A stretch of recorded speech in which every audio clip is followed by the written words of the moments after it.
تمام حمد اللہ کے لیے جس نے عارفوں کے دل کو عرفان کے نور سے روشن فرمایا، اور درود سلام رسول پاک پہ اور ان کی آل پہ۔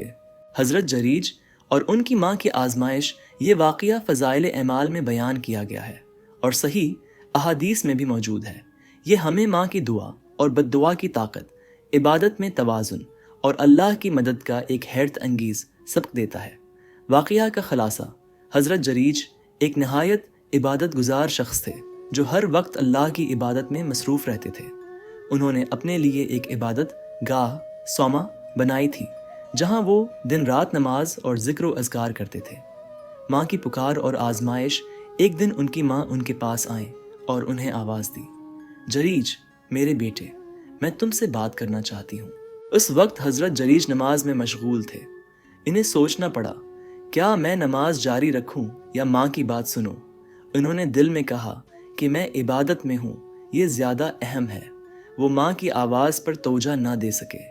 ان کی ماں نے 3 دن تک پکارا، لیکن ہر بار حضرت جریج نے نماز کو فوقیت دی۔ تیسری بار ماں نے ناراض ہو کر بددعا دی، اے اللہ، جریج کو کسی بدکردار عورت کے ذریعے آزمائش میں ڈال دے۔ چند دن بعد ایک بدکردار عورت نے جریج کو آزمائش میں ڈالنے کا منصوبہ بنایا۔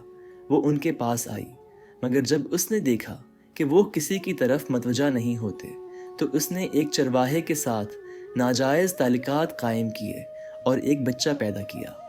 لوگوں نے اس سے پوچھا، یہ بچہ کس کا ہے؟ اس عورت نے جھوٹ بول کر کہا، یہ جریج کا بچہ ہے۔ لوگوں کا غصہ اور اللہ کی مدد: جب یہ جھوٹا الزام عام ہوا تو لوگ حضرت جریج پر سخت ناراض ہوئے۔ انہوں نے ان کی عبادت گاہ توڑ دی، انہیں مارا پیٹا اور بے عزت کیا۔ حضرت جریج حیران تھے کہ انہوں نے تو کبھی گناہ کیا ہی نہیں۔ پھر انہیں اپنی ماں کی بددعا یاد آئی۔ وہ سمجھ گئے کہ یہ آزمائش اسی کی وجہ سے آئی ہے۔ انہوں نے اللہ سے مدد مانگی اور اس بچے کے قریب جا کر کہا، اے بچے، بتاؤ تمہارا اصل باپ کون ہے؟ اللہ کے حکم سے وہ ننھا بچہ بول اٹھا، میرا باپ تو چرواہا ہے۔ یہ سنتے ہی لوگ حیران رہ گئے۔ حضرت جریج سے معافی مانگنے لگے اور کہا کہ ہم آپ کی عبادت گاہ دوبارہ بنائیں گے۔ حضرت جریج کی ماں کے ساتھ واپسی: اس آزمائش کے بعد حضرت جریج نے اپنی ماں کی عزت اور فرمان برداری کو مزید اہمیت دی، کیونکہ انہیں احساس ہو گیا تھا کہ ماں کی دعا اور بددعا کتنی طاقتور ہوتی ہے۔